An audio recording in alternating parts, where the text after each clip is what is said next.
Welcome, ladies and gentlemen, to the Pro Wrestling Report Feedback Friday. Davey and Nelson sitting alongside David Hero here for episode number 87 of said show. Holy mackerel. It is Friday, and you could have mackerel, but usually that's not the fried fish of choice. Neither is tilapia. I don't think you ever, you rarely see tilapia fried. You should. You should never you see it broiled? You see it? It's a terrible fish. What did tilapia ever do to you? Did it send you down the river occasionally at one point? No, it's not a good fish to eat. Stick to haddock or cod. I thought you typically preferred spoiled fish. I love tuna and salmon.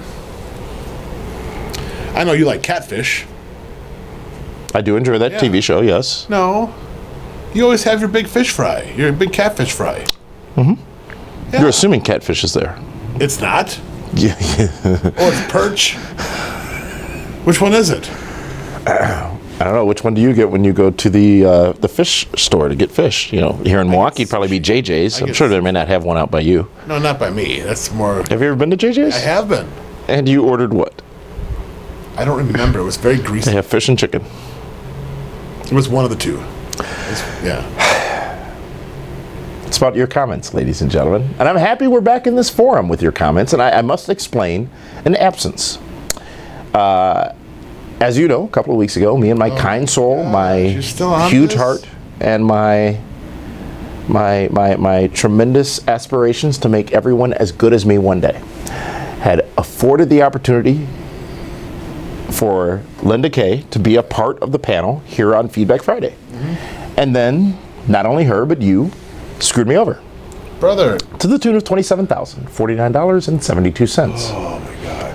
Which has canceled upcoming PWR events, has nearly bankrupted the company. But you know what? That's fine, because David Hero got laid. I told you we're selling these collar and elbow t-shirts now. Your little fixes are just about as good as... But they're good shirts. They're good quality. I'm not contesting that, and I give all that credit to Al Snow, none to you, because I'm sure you're just riding along on those two things, trailing behind him, his coattails. Okay. Are you going to run his credit card up as well? You did already, didn't you? No, I didn't. Linda's been fired from Feedback Friday. On the desk, anyways. She's no longer allowed on the desk. She'd be on the desk. Well, she's no longer allowed on the desk, so that won't be an issue. That sounds really funny. She's never been on the desk before. Oh, not even in Jamaica? Because no, people take pictures sometimes, David, here when you do things in public forums. Hey, you know that new Rumba vacuum gimmick cleaner thing? You can't use it for your normal vacuum purposes? Be careful. There's cameras in there. Who knows where that stuff's being sent to? You know, it takes pictures of the crumbs on your floor so it knows what you're eating, the layout of your house. It could find lost undergarments. Yes. It could find what was found on George Costanza's parents' bed once. It could find a lot of things. And what conspiracy theorists have told you that there are cameras in there? Are you reading Breitbart again? No, I'm on Twitter. So that's that's fake news. No, listen, I research on Snopes to make sure stuff is legit. Snoops? I thought it was Snopes. Bubble Boy. Who's that? Seinfeld. Oh. Gosh. I never watched that show. And that's half your problem. Folks, it's your comments. That's what we do here on this show, and we appreciate you allowing him to take us off track. And now 4 minutes in, we'll finally get to your first comment. And that comes to us from a YouTube user by the name of Arsenal and Wrestling. You think that's a real name, or is it like a couple? You know what? I think it's like the A&W root beer.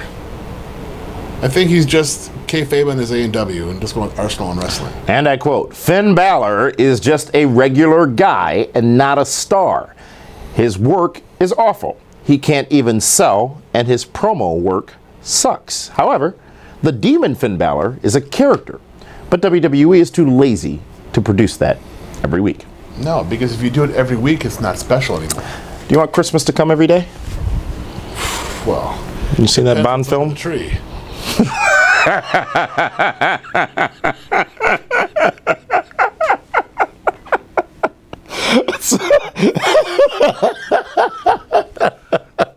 The point being is if you get too much of a good thing, it becomes a normal thing and you no longer aspire to that good thing.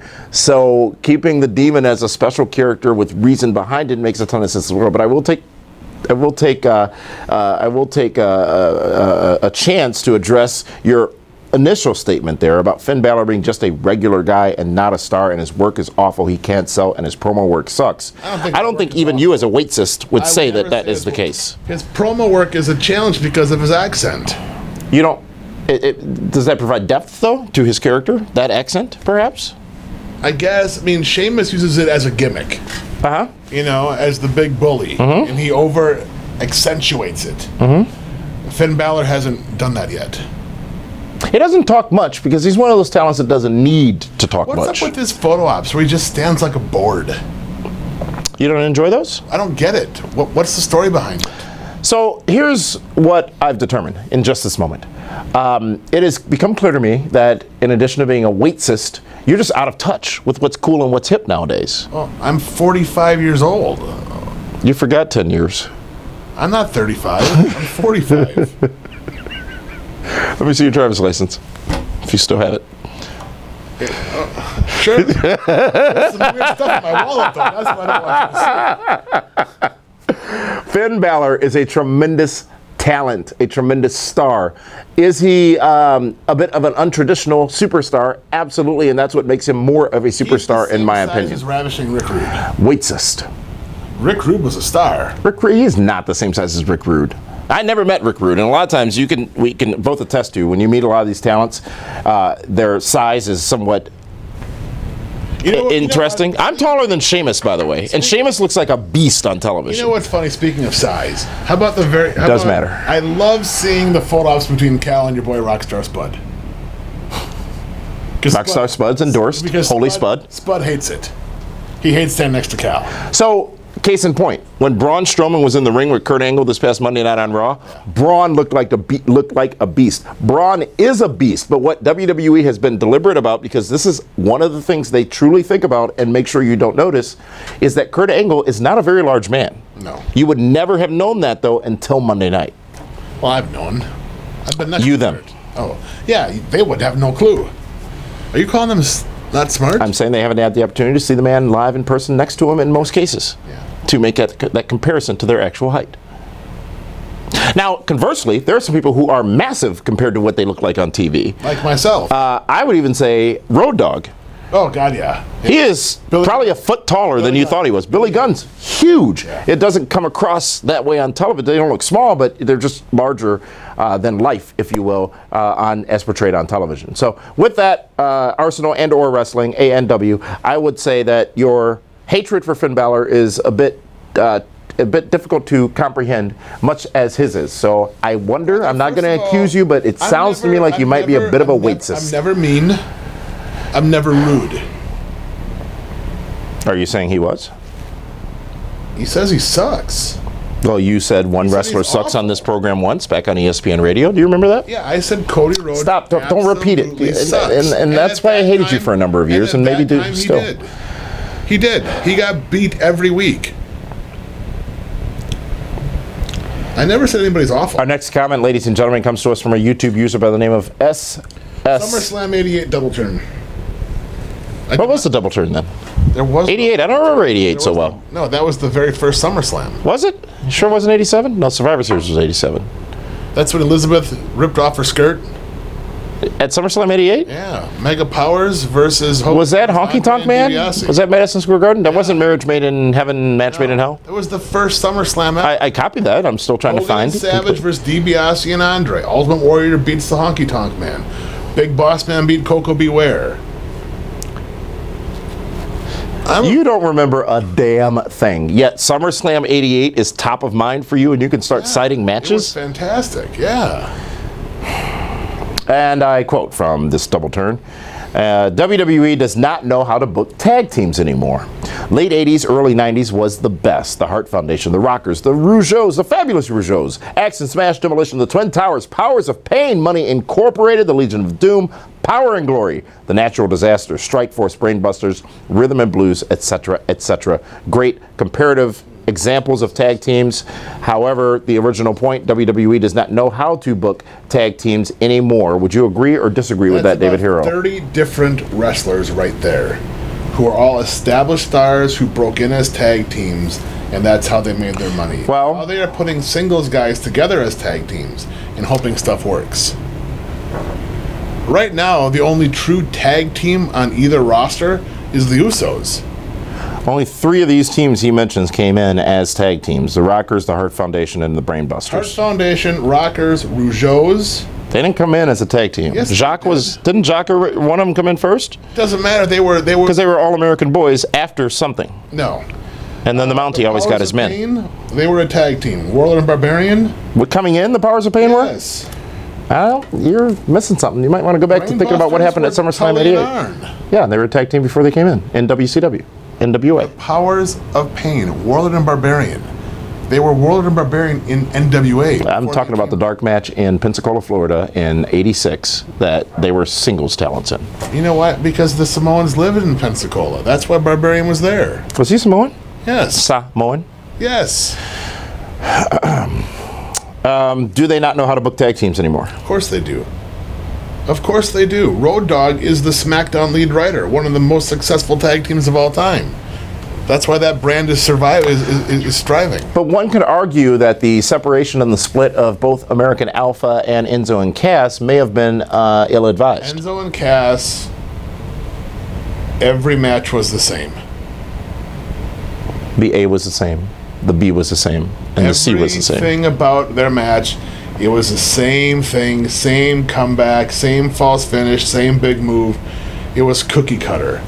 Wasn't working anymore. I used to say that about Bret Hart matches. Yeah, and you still do. No, we've made up. Flair said that also. He has more experience than I. And American Alpha, I mean, that I don't understand at all. I mean, there's got to be a larger end game we're getting to that we don't see or understand yet, and I'm willing to take that chance to understand what that is. Nothing before I will come knock out of it for American Alpha. Well, they're no longer. Yeah. They're no more. I mean, it came out good for the Nelson family because now I have Gable and Jordan on 2 separate shows. Yeah, okay. Boom. Thank you for that comment. I want to go back to one thing, though, David Hero. We talked about Enzo and Cass, and I'd like you to explain to these people 2 things. Firstly, what they are doing to Enzo, if anything, specifically, and how much credit the Big Show deserves for what he's doing for Big Cass. I think what Big Show's doing for Big Cass is fantastic because the Big Show's learning tree was Hulk Hogan, was The Undertaker, was Kevin Nash, you know, Big Boss Man. Guys that gave him knowledge and confidence. And now as Big Show's career is winding down, let's face it, Big Cass is the only true legit 7-footer. Well, Braun Strowman. Braun Strowman's right there, but as far as being billed as a giant, Big Cass is. Don't forget the Great Khali. He's not there anymore. And he was there Sunday. And here's the thing. Great Khali can't have a conversation with Big Cass. Khali's from India. Big Cass is from New Jersey. What are they going to talk about? The ocean? Probably. That's about it. And how they crossed it. So, Big Show's going to do a great job. You know what? I really hope, and this is not a slight or a dig to Enzo Amore, I think you send Tim to 205 Live, and he makes that show better. He could be the main top guy there. Who would be your 205 top roster, 205 Live top 3 talents, if you had your way right now? It would be Enzo Amore. I won't say Finn Balor. You just said Finn Balor. But I'm not going to Number 3? Neville. He's already there. Oh, I get to add 3 people? Yes. Oh, okay. Enzo Amore. Finn Balor. Finn Balor. Your words, not mine. No, I'll say Finn Balor. And who else? You know what? Maybe we should look at Team Super Friends there. No. Expendable. Who's the 3rd guy in New Day with the trombone? Apollo Crews. That's 2 different people. 3 different people actually. Consequences Creed. That's 4 different people. Why wouldn't you put a Nakamura over there? He's of the weight that you don't like. I don't know. I've never heard his weight announced before.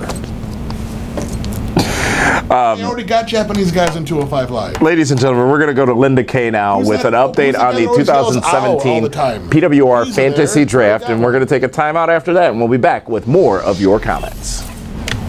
It's time for the Battleground Fantasy Draft Update. I'm Linda Kay. The Superfriends hold a tight lead with 1,155 points over the Nelson family with 1,135. It's a tight race, folks. Let's see who comes up on top when scores are once again calculated at SummerSlam. Collar and elbow bouts usually began as a contest of balance. The opening position or stance featured the hand and arm positioning which gave the wrestling style its name. Contestants faced one another, each placing one hand on his adversary's shoulder and gripping his adversary's forearm with his other hand. This establishes the opening box, prevents bull-like rushes or throat grabs, minimizes disadvantages in height or arm's reach, and prevents deft footwork. Here, the champion squares off with the challenger. Each holds the stance until his opponent forces or permits him to break.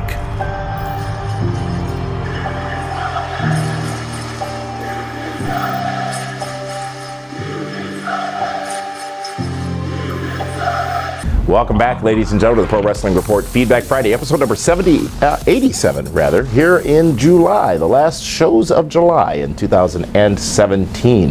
Big plans for August, David Hero? Nobody cares. So let's get to, and hey, thank you, Linda, by the way, for explaining to the world, much to your chagrin, I'm sure, how I am dominating in the Pro Wrestling Report Fantasy Draft. You're not dominating anything. For the last 2 months, for the last two events, you've been stagnant. The last event, I got 225 points. You got 225 points. But quite frankly, you actually lost points when AJ Styles lost the United States Championship. But I gained points when Kevin Owens won it. You did. But it wasn't enough to surpass me. 225, 225. Who's your VIP? Because I've got several. Baron Corbin has scored me 205. How does it feel, David Hero, that Baron Corbin has scored the Nelson family 205 points? And following him is Braun Strowman, who scored the Nelson family 185 points. How do you feel about it? How does that make you feel, David Hero? It doesn't matter how it makes you feel. Ambrose has me 25 points. Apollo Crews has 15. It's a hell of a team you got there, pal. And I'm still winning.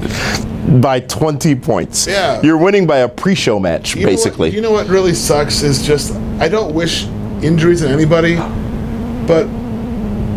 Sounds like you're about to. Apollo Crews, feel free to get an injury and nail or something. You know? I noticed how you stopped yourself before saying toe. Well, that's a touchy subject for me. We will remind all of you, we've been a bit behind. We admit that. We apologize for that in posting your draft results to PWRshow.com. Those will be up prior to the next event. We'll notify you via our Twitter account when they are posted. We had to reassign some of our interns because they were in on the whole hedonism gate controversy. And after their testimonies last week, we had to let them go. You know what? I want to go over our, I know you have questions you pick.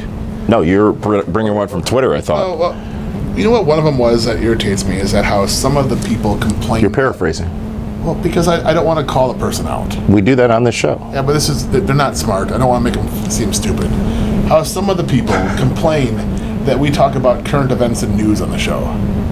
We're a topical show. We owe it because of our intellect and our world experience. Thank you, David Hero. I appreciate that compliment. Thank you so much. No, stop. You watch too much wrestling. Sometimes you need to find out what's going on in the world. Basements get cold and damp. So let us help you understand what's important in this world. We're like your wrestling morning show, if you will. Morning drive or afternoon drive, which do you prefer? Morning drive. So, carry on, as you were. No. Just don't complain about it. That way when you finally get out into the real world and have to go talk to somebody at a water cooler, and they don't know who Shinsei Nakamura is. We can talk about something that's kind of important, like human trafficking and our president and Russia and everything else. There's no there, remember? There's no there? What about Russia? Well, but people might want to know about Russia, you know? Oh. So, we're doing you a favor. We're giving you the Cliff Notes version. See? I feel better. Because it irritates me that people don't want knowledge. I think it's fair to say this, David Hero. I could guarantee you that, generally speaking, each of us are going to watch Raw and SmackDown each week. But let's pull the carpet back a little bit. Not the one under the tree. You didn't match the drapes? The carpet's a little faded. Let's pull that back for a moment and say that I might skim through NXT. There's no chance I'm watching any New Japan, even though I think it's a good product. There's no chance I'm watching this Lucha Underground, whatever it is. There's no chance I am finding the time in my schedule to watch the rest of these wrestling shows. And bless your hearts to those of you that do out there. And if that's what does you, then let it do you, boo-boo. But that's not us. That's not me. It's wrestling is our hobby. We love it. It's a big part of our life. And it has been for, I mean, hell, we've done this show for near 20 years now. And without loving the sport, without loving the business, without loving the game, if you will, there's no absolute chance that he would sit here for free each and every week and talk to you about professional wrestling. And that, I think, need be said. So you're not... How do I frame you out of this? Yeah. How do I frame you out of this? I feel like Sean Spicer with you sometimes. Wait, no, you should feel like Sean Spicer with me. Why, because you're Trump? No, different shade. Well, because Spicer was saying what should be said, and Trump was saying what shouldn't be said. You're my Sean Spicer. Fine. But he's gone now. Yes. You might not have known that. But now you do. Sean Spicer was the White House press secretary, just to frame that up a little bit more as well. But all this is done in fun because actually I am a junkie for politics, more so than I am for wrestling, to be honest with you. We have more in-depth conversations about the world sometimes off camera than we do about wrestling. Oh yeah, because there's some sensitivities we want to be sensitive to out in the world, and the things you say. Why? Well, that's the problem. Everyone's offended. We're on broadcast television, first of all. Oh, that's true. Second of all, we have some network affiliates that we want to make sure you don't ruin those deals. And third of all, I have a reputation to uphold. What is your reputation? I'm curious. As the standout broadcast journalist of professional wrestling. You know what I thought was funny is I was talking to somebody else in the business, and this is, you know what, we really enjoy you guys. You're the color guy, and Damien's very black and white. And I'm like, how racist is that? I'm not, I'm tan. In the wrestling business, you have a play-by-play man who's the who's that guy, and then you have your color commentator who provides. Just on the bar? What do you think he is? Who? Just on the bar. I'm sorry, I'm not familiar with him. The color guy or the straight guy?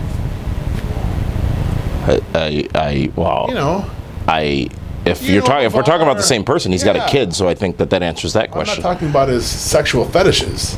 I'm just talking about, Well, generally you have a play-by-play man and a color man. You have a host and an analyst. I'm the analyst.